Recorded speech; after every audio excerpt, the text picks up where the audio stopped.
The Bible had been sitting in a cardboard box for 11 years. Not a box anyone had bothered to label. Not a box anyone had thought twice about when they were dividing up what was left of her grandmother's house on Kettle Creek Road, passing the good china to one cousin, the silver hairbrush set to another, the 3 quilts to the aunt who had driven the farthest and therefore claimed the right of first choosing. The Bible had gone into the cardboard box the way things go, when no one knows whose they are and no one wants to be the person who throws them away. Loretta Marsh was the person who kept the box. She was not the oldest grandchild. She was not the one who had lived closest to Grandma Pearl, not the one who had visited most, not the one who had held her hand at the end. She was the one who had stood in that house on Kettle Creek Road with her 3-year-old on her hip, watching her relatives move through rooms like people at a sale, and had felt something that she could not name then and can name now.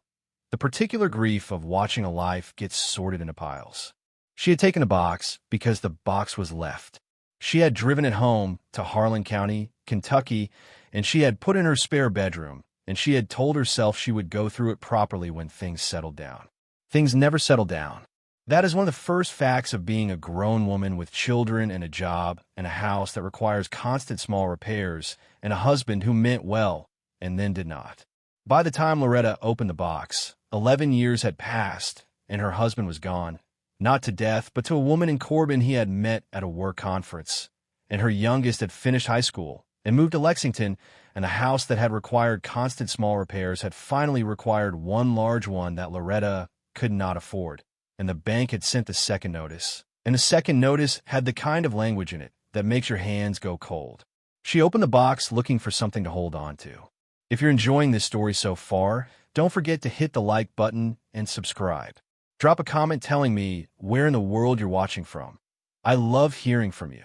Inside the box were the things that hadn't made it into anyone else's hands. A small brass thimble. A bundle of letters tied with kitchen string that had gone brittle. A child's report card from 1948 with her grandmother's name on it, Pearl Eugenia Voss, marked in pencil as an excellent reader. A photograph of 2 women standing in front of a building Loretta did not recognize. A long, low structure with a wooden wheel at the side, both of them squinting into the sun and wearing the kind of serious expression people wore in photographs before photographs became casual. And at the bottom of the box, wrapped in a piece of flannel that had been folded with care, the Bible. It was not a large Bible.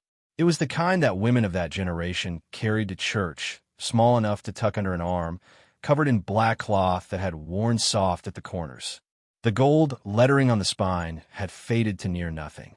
Loretta could make out the first letter and the last. B and E Bible. She knew what it was. She held it for a moment before she opened it. The way you hold something when you are not yet ready to know what it contains. The first pages were the family record pages, the ones printed with careful lines for births and deaths and marriages, and Pearl Eugenia Voss had filled them in with a tiny, precise hand. Her parents' names, her own birth, her marriage in 1951 to a man named Harold Gideon Voss, the births of her children, the death of Harold in 1979, all of it in the same ink, the same careful script, which meant she had filled in all at once, probably after Harold died, probably on a night when she needed to remember that she had not been alone. Loretta ran her finger down the names and felt the particular weight of being one of the smaller ones further down the page. She was about to set the Bible down when she noticed the lining. The back cover of a Bible like this one was typically a piece of cloth glued flat against the inside of the board. This one was cloth, the same dark maroon as the end pages, but when Loretta pressed her palm flat against it, she felt what she had not expected to feel. Stiffness. Not the stiffness of old cardboard or old glue. The stiffness of paper that had been folded and placed. She looked more carefully. Along the inside edge of the back cover, the cloth had been glued, but the glue had dried and pulled away from the board in a line no longer than her thumb. She could see, just barely, the edge of something pale beneath it. Loretta set the Bible on her kitchen table. She got up and found the letter opener she kept in the junk drawer, the thin one with the wooden handle. As she came back and sat down and looked at the Bible for a moment, her grandmother had hidden something in it. People do not sew things into Bible linings by accident. People do not fold paper and slide it behind a cloth cover unless they have a reason. Unless there is something they need to keep safe and something they need to keep quiet, and the two needs have produced the same answer. Put it somewhere only the right person will think to look. Loretta was not sure she was the right person. She was not sure her grandmother had intended her specifically.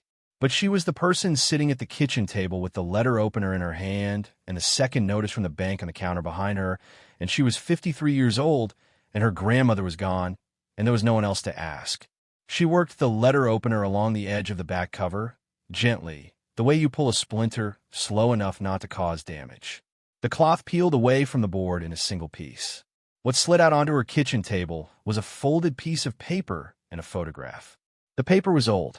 Not crumbling, not fragile, but old in the way that good paper ages when it has been kept dry and dark. She unfolded it. 3 folds, each one crisp, as if it had been refolded and repressed many times by hands that needed something to do while they thought. At the top of the page, in a typeface she recognized as the kind used on legal documents, were the words she would spend the next 2 weeks learning to read properly for the first time. Warranty deed. The state of Kentucky, county of Leslie.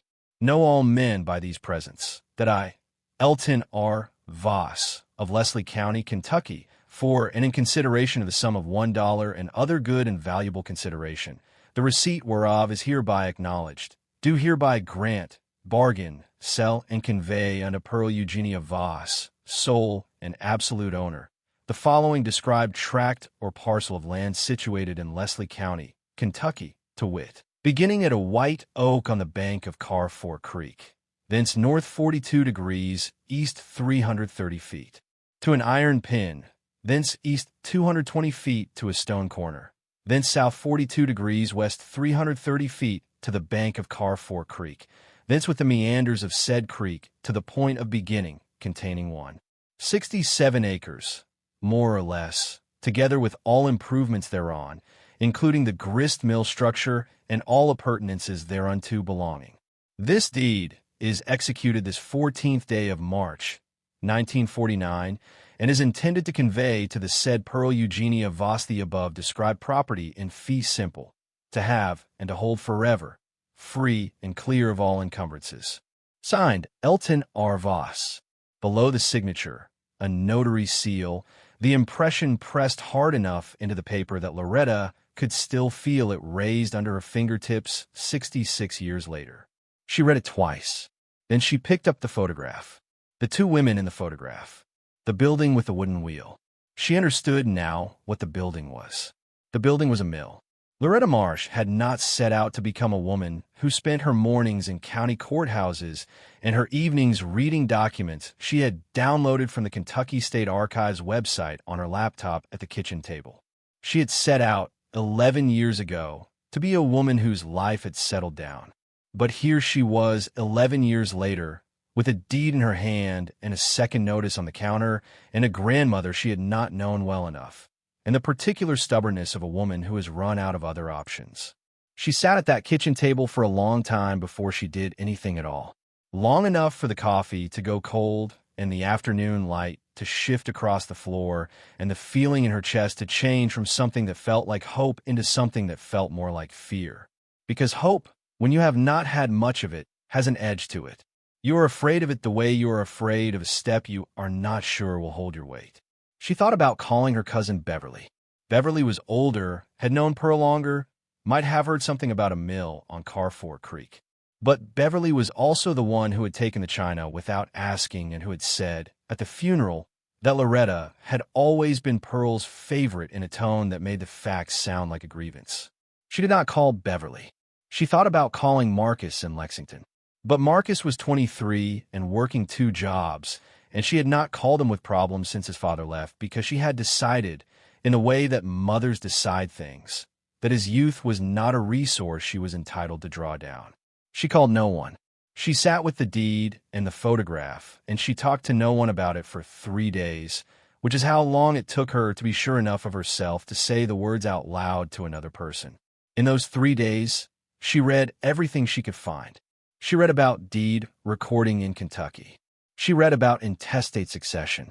She read about grist mills, about millstones, about the history of water-powered grain grinding in Appalachia, because once she started reading, she could not stop, and the reading was doing something to her that she had not felt in a long time. It was making her feel like a person who was about to learn something, and learning something she had forgotten is one of the few feelings that does not diminish when you are in trouble. It gets larger. She started with what she knew. Her grandmother's maiden name had been Voss. Her grandmother had come from somewhere in eastern Kentucky.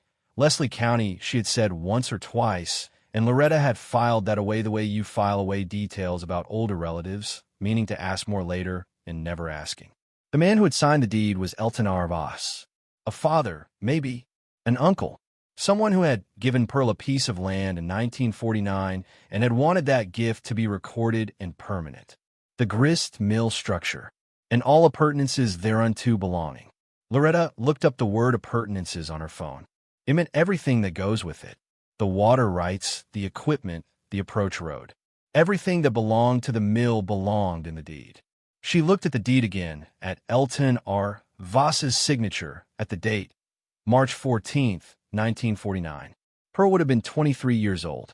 Loretta had one photograph of her grandmother at that age, a school photograph from 1944 or thereabouts, taken in a kind of serious studio light that was standard for the era.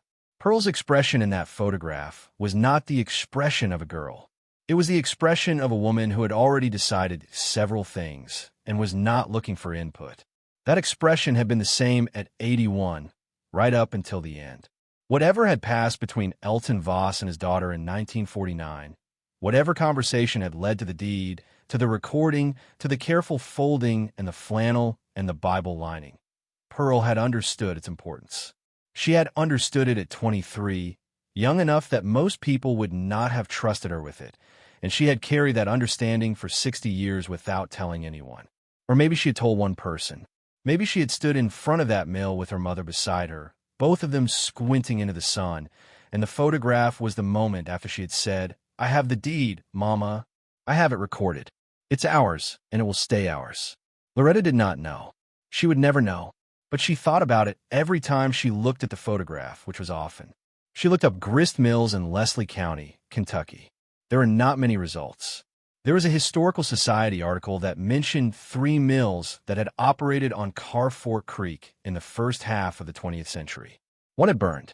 One had been demolished for a road project in the 1960s. The third, the article said, had been sealed and abandoned in 1954 when the family that owned it could not agree on its disposition following the death of the primary owner. The article named the primary owner, Elton R. Voss. Loretta sat with that for a long time. Then she picked up the phone and called the Leslie County Clerk's office. The woman who answered the phone at the county clerk's office was named Darlene, and Darlene had worked in that office for 22 years and had the particular patience of a woman who has been asked confusing questions by strangers for longer than most people stay in any job. Loretta explained what she had, as clearly as she could.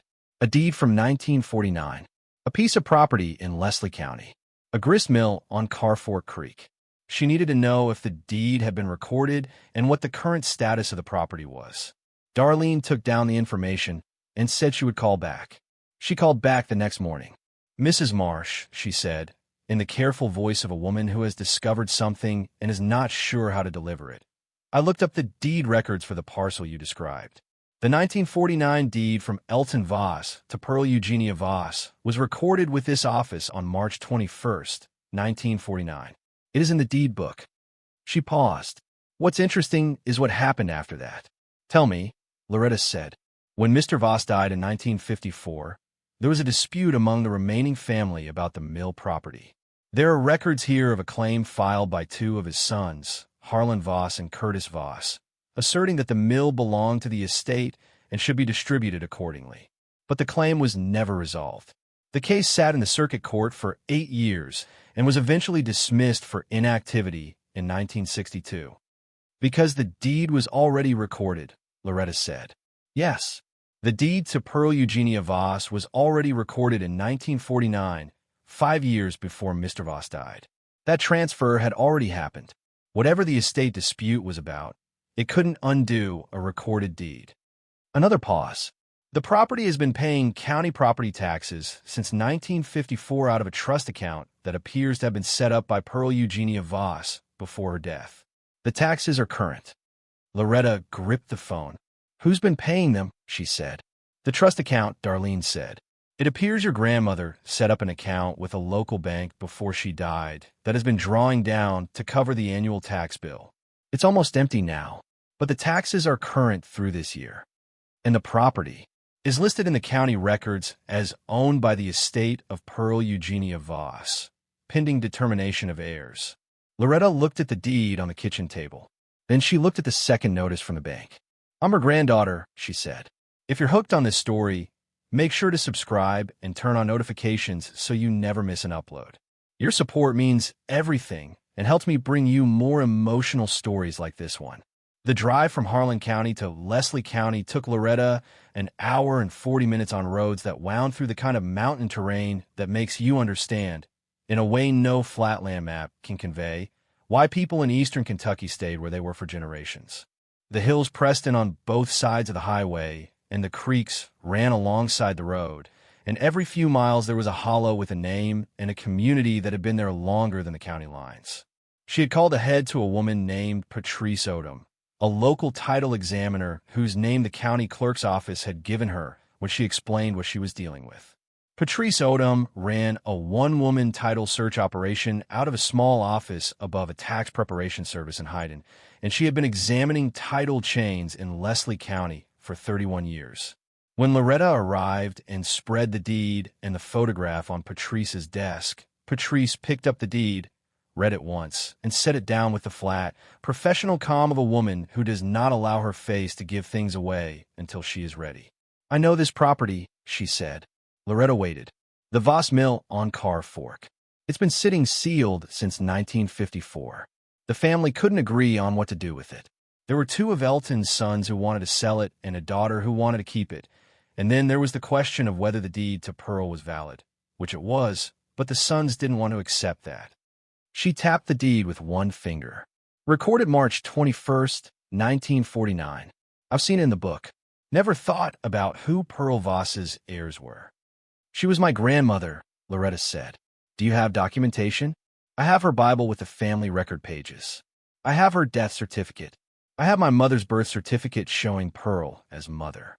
I have my own birth certificate showing my mother." Patrice looked at her for a moment. "That's a clean chain," she said. "If the rest of the title runs the way I expect it to, you're the heir to a recorded deed on one. 67 acres in Leslie County with a mill structure on it." "What kind of condition is the mill in?" Patrice was quiet for a moment. "I haven't been out there in 15 years, she said, "but I'll tell you what I know about it." She folded her hands on the desk.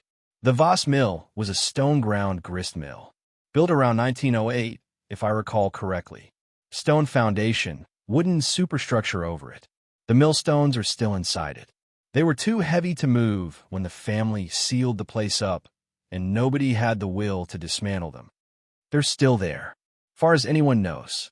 The family sealed the building, boarded up the windows, padlocked the door, let the vegetation take the approach. There's a historical preservation group out of Lexington that's been trying to identify the owner for the last decade so they can apply for restoration grant funding, but without a clear owner, they can't move forward. Loretta looked at the photograph on the desk. Her grandmother, young, standing in front of a mill with her hand raised against the sun, smiling.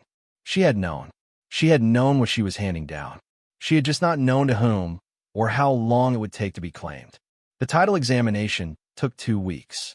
Patrice Odom ran the chain from the original land grant through every recorded transfer, every estate proceeding, every tax record, every court filing. She found the 1954 dispute filed by Harlan and Curtis Voss and confirmed what Darlene at the county clerk's office had said. The claim had been dismissed for inactivity in 1962 without ever resolving the question of the 1949 deed because the 1949 deed did not require resolution. It had been recorded. It had transferred the property to Pearl Eugenia Voss.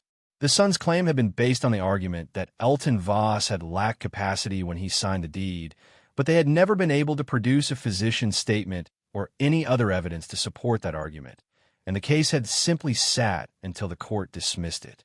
The title chain ran clean to Pearl Eugenia Voss, and Pearl Eugenia Voss had left no will, which meant her estate passed under Kentucky intestate succession law to her surviving children and, through them, to their descendants.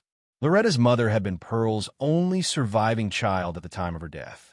Loretta was her mother's only surviving child. The math was not complicated. The legal documentation to support it required an attorney. She found one in Hyden, a woman named Geneva Sturgill who had been practicing estate and property law in Leslie County for 23 years, and who read the deed and the title examination and the chain of heirship documentation that Loretta had assembled with the expression of a woman who has been surprised by something and has decided, on reflection, that the surprise is a good one. "Your grandmother was careful," Geneva Sturgill said. "She kept this hidden for 66 years, Loretta said. "Not hidden from you," Geneva said. "Hidden for you. There's a difference." She set the deed down. The sons contested and lost. The property tax account means she was paying attention to this property until she died, which means she expected someone to eventually come looking. She just needed to make sure the deed would still be valid when they did. "Is it? A recorded deed in Kentucky doesn't expire," Geneva said. "This deed was recorded in 1949. It transferred title to Pearl Eugenia Voss in fee simple. The son's challenge failed. The property has been paying its taxes." She paused. "This property is yours, Mrs. Marsh. We're going to file a petition to have you formally recognized as the heir and to have the title put in your name. It's not a complicated proceeding. It just takes time." "How much time?" 3 months, roughly. Maybe 4 if the court is backed up. Loretta thought about the second notice on the counter at home. "I have a situation with the bank," she said. Geneva Sturgill looked at her. "Tell me." Loretta told her. Geneva listened without expression until Loretta finished. Then she said, "Do you know what a mill property with original millstones in operating condition is worth to the historic preservation market?" Loretta did not know. Geneva pulled up something on her computer. She turned the screen to face Loretta. "There were 2 comparable mill properties sold in eastern Kentucky in the last 3 years," she said. "One in Breathitt County, one in Clay. Both had stone foundations, original equipment in some form or another, creek access. Neither had a complete stone grinding setup still in place." She pointed to the numbers on the screen. The Breathitt County property sold to a preservation nonprofit for $240,000.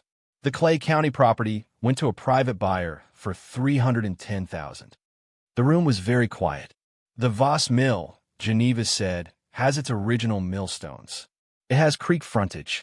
It has a stone foundation that Patrice Odom tells me is still sound. And there is a preservation group in Lexington that has been actively trying to find the owner for 10 years. She folded her hands on the desk. "I would not let the bank pressure you into anything for the next 90 days. Loretta drove home on those winding roads with the windows down, even though it was October and the air had turned sharp, because she needed the cold on her face to be sure she was awake. Her grandmother had been 23 years old when she stood in front of that mill and had her photograph taken and tucked it behind the lining of a Bible she intended to pass on. She had been 23 years old when she accepted a deed from her father and had it recorded at the county clerk's office and understood, with whatever clarity 23-year-old women have available to them, that she was holding something worth holding. She had carried it through the rest of her life, through Harold and the children and the house on Kettle Creek Road and all the ordinary years that fill up a life until there is no more room. And she had kept it tucked behind the cloth in the back of a Bible because she knew that Bibles get kept, that Bibles go into boxes and boxes get given to the one person who couldn't bear to leave things behind. She had known her granddaughter. The petition was filed in Leslie County Circuit Court 11 days after Loretta's first meeting with Geneva Sturgill. Geneva had moved quickly because Loretta's situation at the bank was real and because, as she said flatly, a clean case like this one was not complicated and speed was simply a matter of filing promptly and following up. While the petition was pending, Loretta drove out to Carr Fork Creek. The approach road was not a road anymore.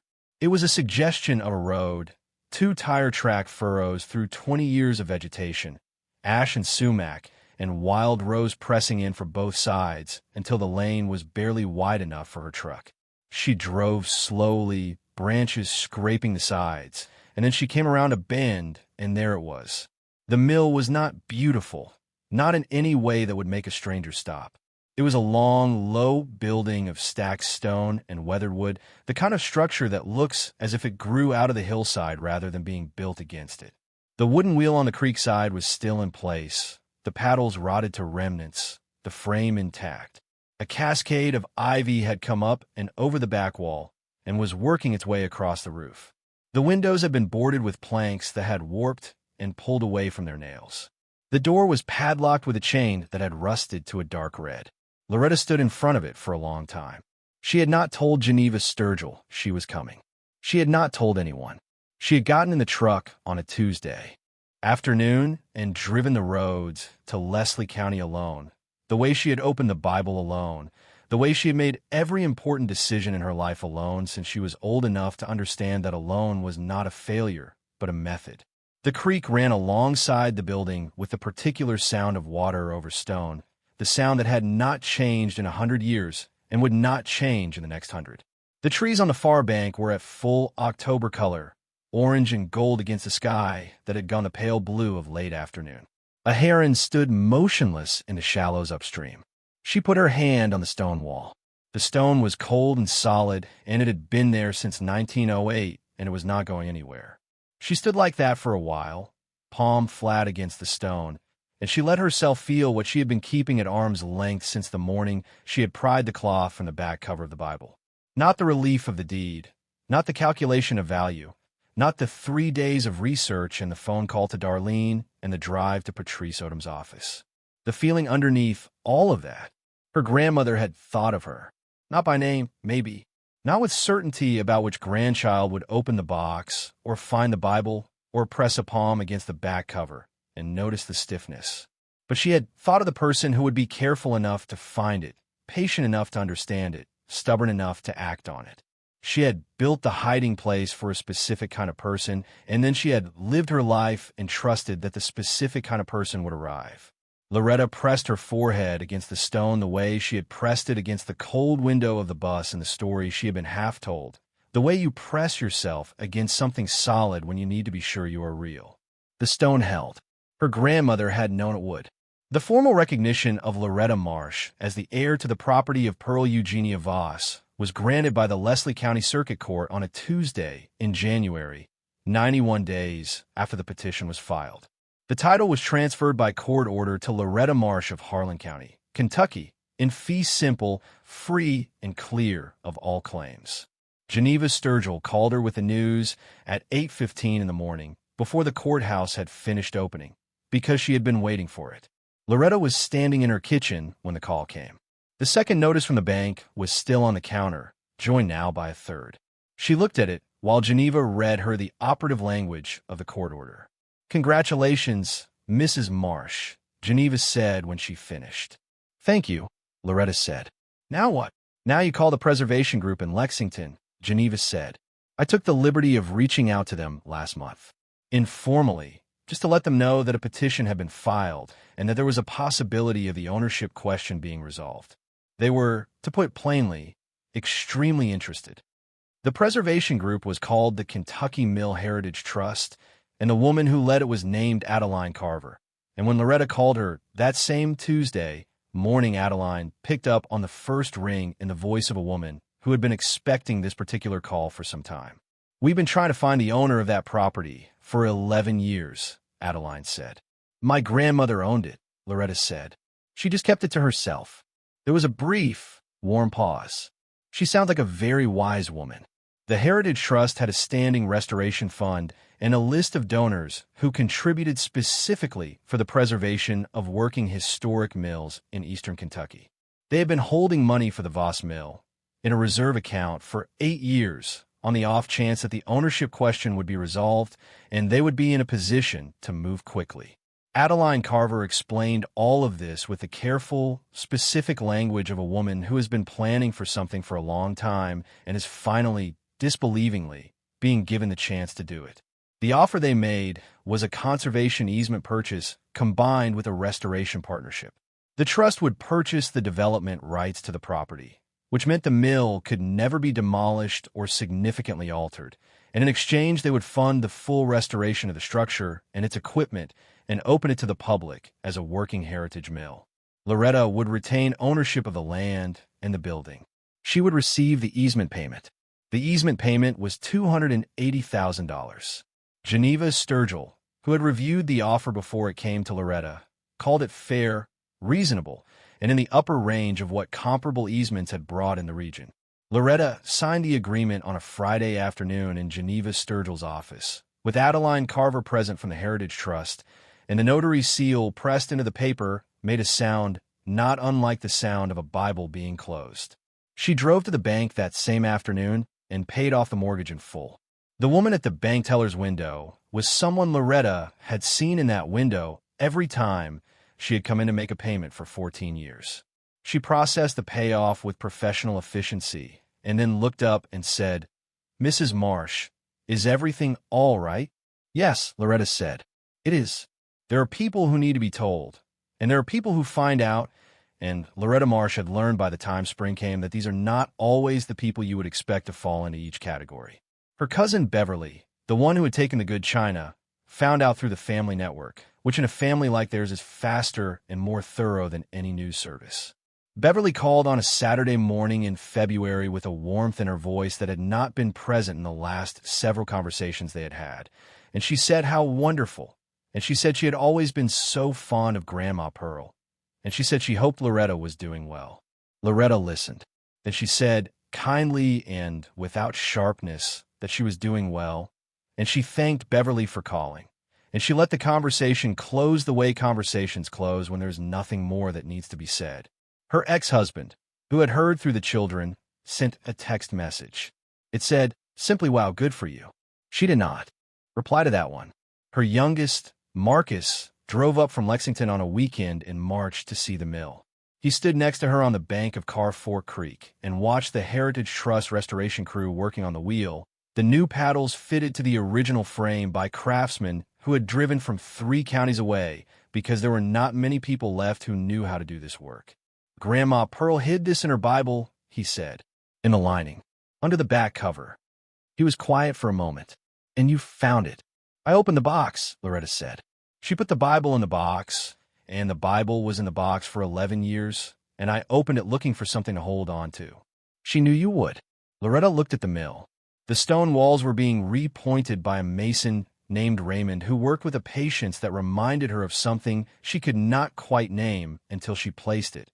Her grandmother's handwriting in the family record pages.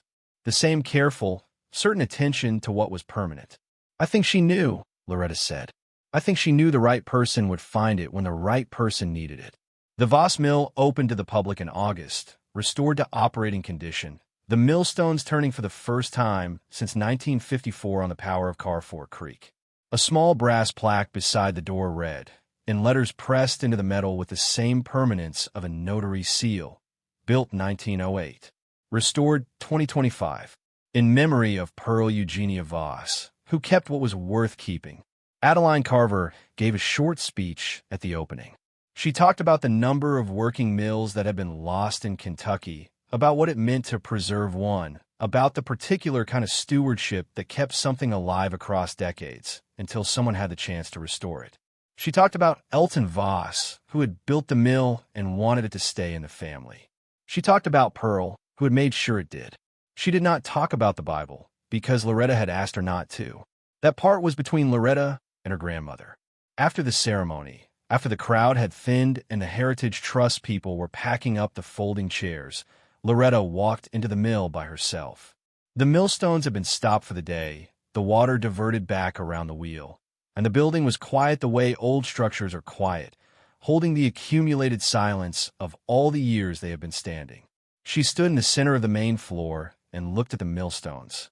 Gray granite, each one 4 feet across. The grooves cut into their faces by a pattern dresser's chisel 117 years ago. They had been here in 1908 and through every year after, through the wars and the coal years and the hard years and the closing and the sealing and the dispute that went nowhere and the 11 years in a cardboard box and the 91 days in court and all the rest of it. They had not gone anywhere. Her grandmother had known that. She had known that certain things, if you take care of them, will outlast everything that tries to diminish them. A deed recorded with the county clerk. A Bible wrapped in flannel. A mill built of stone on a creek that has been running through these mountains longer than anyone has been alive to measure it. Loretta took the photograph out of her coat pocket. The two women in front of the building, squinting into the sun. Her grandmother, young, and the other woman, older, who must have been Elton Voss's wife, Pearl's mother, whose name Loretta had found the family record pages.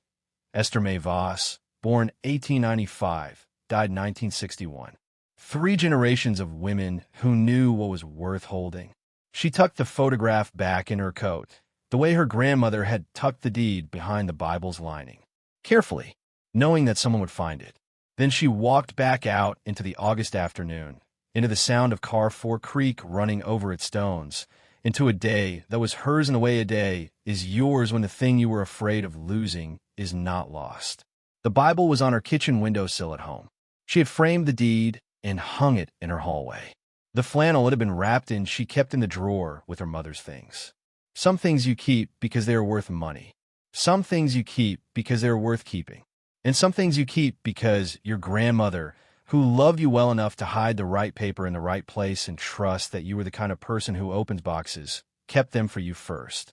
Thank you so much for watching until the end. If you love this story, check out the other videos on your screen now. I think you'll really enjoy them. And don't forget to subscribe if you haven't already. See you in the next story.